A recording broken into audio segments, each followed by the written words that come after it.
How is everybody doing? Alrighty then. So today we don't have that many things to talk about, but this was so awesome from PlayStation to do. Sony brings back iconic PS1 startup screen on PS5, but only for a limited time. The ultimate nostalgia. Yes, it is, but I hate that they are doing this for a limited time. And the other thing is this just proves they can do themes for the PS5. They are just not willing to do it for some reason, but I think this was awesome from them to do.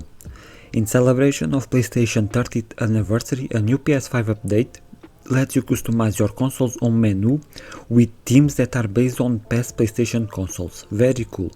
But you know what's even cooler? Once you've grabbed this update, you'll be met with the iconic PS1 startup screen, complete with that deeply nostalgic audio. A genuine work of art, especially if you're age 30 and over, man. Okay. The only difference is that we get a 30th anniversary logo instead of the PlayStation logo. But again, the audio stays the same as it was all those years ago. There is a catch, however, in that this startup screen and the aforementioned themes will only be available for a limited time. You'd better get your fill of all this nostalgia while you still can. This is just so stupid. If it's a celebration, just let people have the themes and use them. And I can show it here. Yeah, they have it right here. Yeah, you start the PlayStation, you get the memories, and yes, the PlayStation anniversary, and then they have this kind of tutorial to show how you change, and then you come and change for the theme that you want. Yeah, you can choose PlayStation 2, PlayStation 3, PlayStation 4. I already put mine. I stayed with the 30th anniversary because I find it cool, but yeah, it stays with the 30 right there. And if you change for the other versions, if it's PlayStation 1, it shows a PS1 on top. If it's PS2, it shows the PS2 on top. If it's, well, you get what I'm saying. Right there, you see the PS1 is on top, and then it goes to PS2. It's not the console, but it's the kind of that loading thing they have. Now I'm curious what it. I didn't notice what was the PS3 one. Oh, it's the thing, whatever. I don't know what the PS4 is. Oh, it's the same thing, but yeah. But this was very cool. This just shows they can do themes for the PS5, but they are just, I don't know, lazy or whatever. There are so many things that they could do, and man, I like it, but it pisses me off because it's a limited time and they don't do it for any other things. On that note, we can totally see PlayStation fans campaigning to keep these options. Yes, we won't be surprised if there's a bit of backlash once the anniversary celebrations are over. How do you feel about seeing this startup screen? Man, it's cool, but the limited time, it pisses me off. But talking about PlayStation thanks the fans with emotional 30th anniversary montage. I haven't seen this quite yet, but I will take. I don't know if it has any copyrighted songs or not, so I will take the sound off. Contains some spoilers. Please proceed with caution.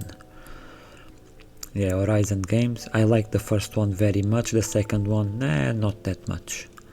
Death Stranding. I love this game so much. I even beat it recently. Last of Us 2. Get this shit out of my screen. God of War. The thing about this God of War, when they first announced this first God of War for the PS4, when I first saw the gameplay, I was like, man, I don't know if this is good for God of War, but now I'm totally in favor of that.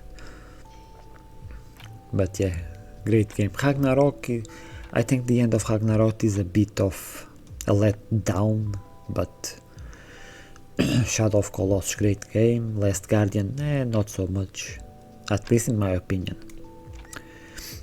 Oh, Spider-Man Miles Morales, Spider-Man 1, great game.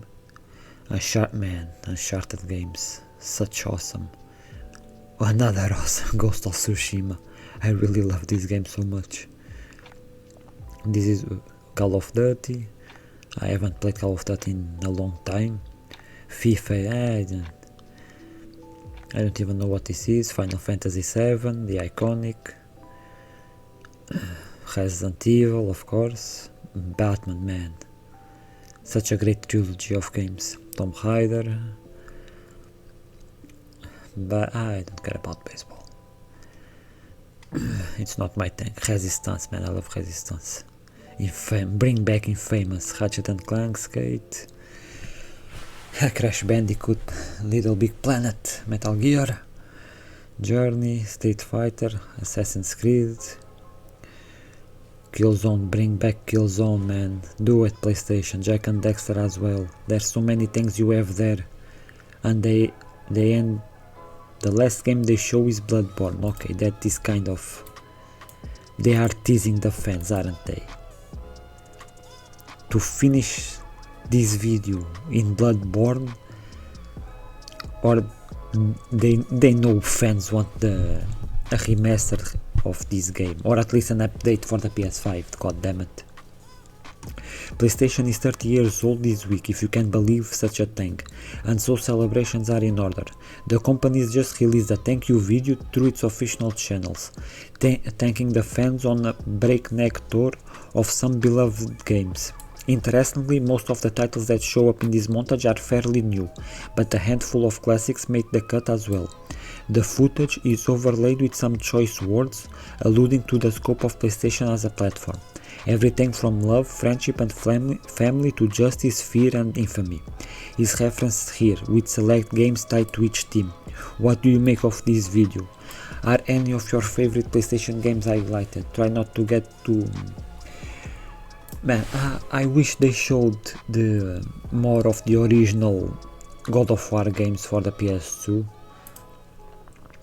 but more than that, they showed Killzone that I love, Resistance, Infamous. Man, PlayStation has so much great IPs and they in a way do so little with them. They didn't show anything about MotorStorm, at least that I noticed, which is another great game. MotorStorm Apocalypse was the one I liked more. Man, I think it was the first game I even did the platinum, but man, 30 years of PlayStation. Tell me down below your favorite memories of PlayStation, because man, what a journey that has been. And now for a different kind of news. Warcraft 1 and 2 will be preserved on GOG even after Blizzard deletes them later this month. Games should live forever. This means ensuring they remain accessible, updated and enjoyable, and I like this very much. I hate this trend. It's not new, of course, but of game companies removing games from store. It's like, just, I know there's, for example, with Activision, they had the Spider-Man games. The license for the games for Spider-Man ended, so they had to remove the games. But in a way, you are removing the option for players to buy the games, and then players go pirate the games, and then you complain that players are pirating your games. It's like, just let players buy the games, have them on store. GOG has vowed to preserve Warcraft 1 and 2, even though they are set to be delisted from its store on December 13th.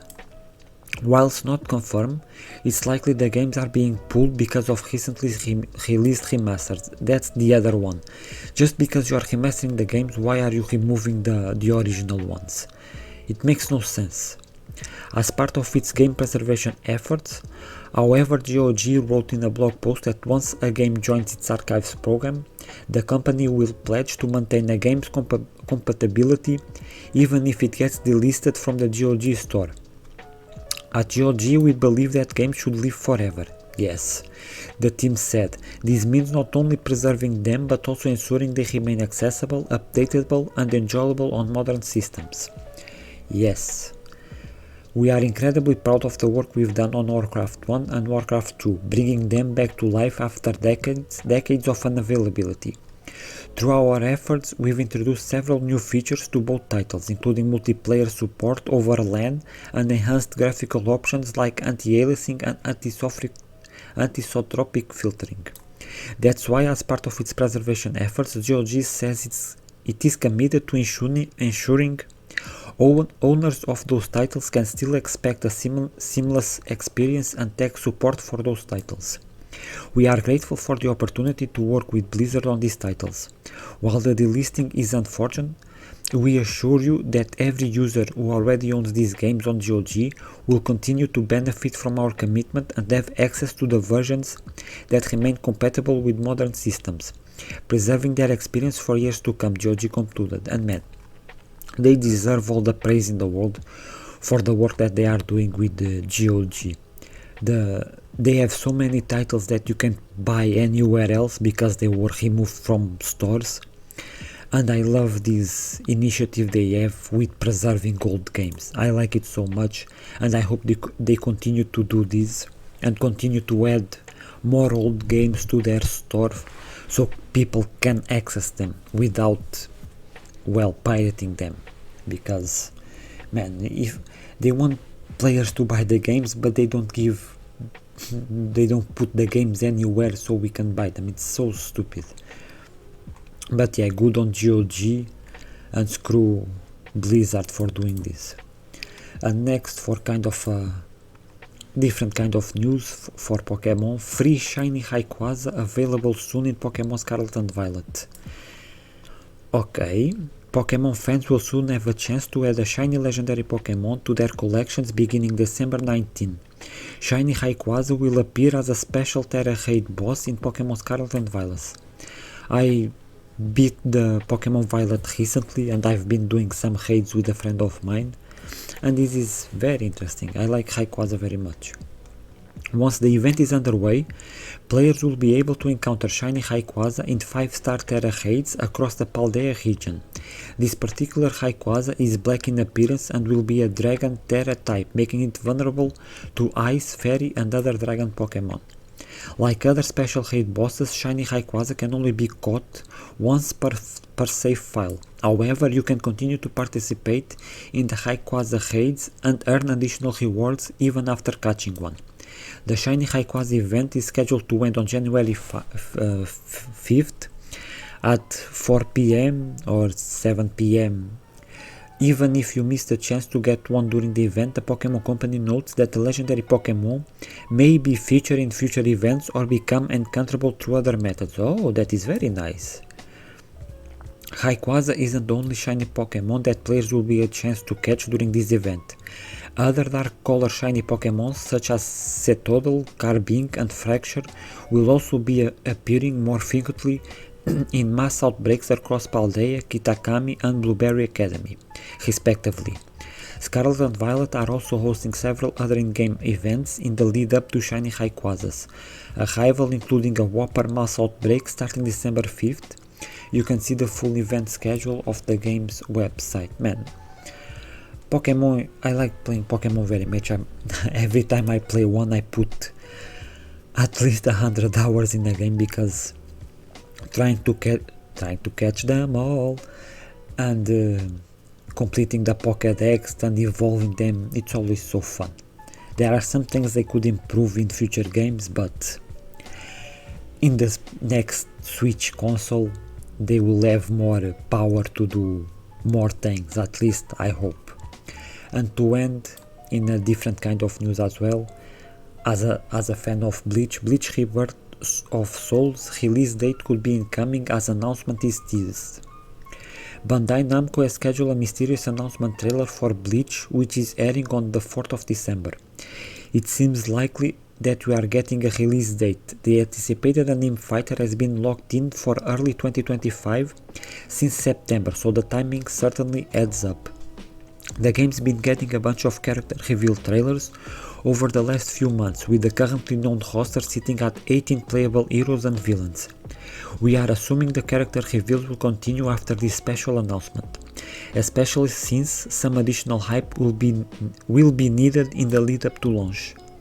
There was quite a lot of skepticism surrounding Rebirth of Souls upon its reveal as a one-on-one brawler, but gameplay videos and breakdowns have helped ease those concerns. Based on what we know, this is looking like a real cut above Bandai's typical arena fighter. Are you looking forward? In a way I am, because when was the last time we got a Bleach game? It was on the PS3 if I'm not mistaken, so as a fan of Bleach, and I've been enjoying the enemies very much these last couple of weeks, I hope the game is good. We just had Sparking Zero, that was a great Dragon Ball game, so I'm hoping for a great Bleach game in Rebirth of Souls. But let's see if it... Man, there's a cut right here in the image. I don't know what this is about, but well guys, I guess that's it for today. Not that much to talk about. Let me know what your favorite games from PlayStation are. Let me know what you think of the teams in PS5 being only for a limited time, and I hope you guys enjoyed the video. Thank you for watching, and I'll see you next time.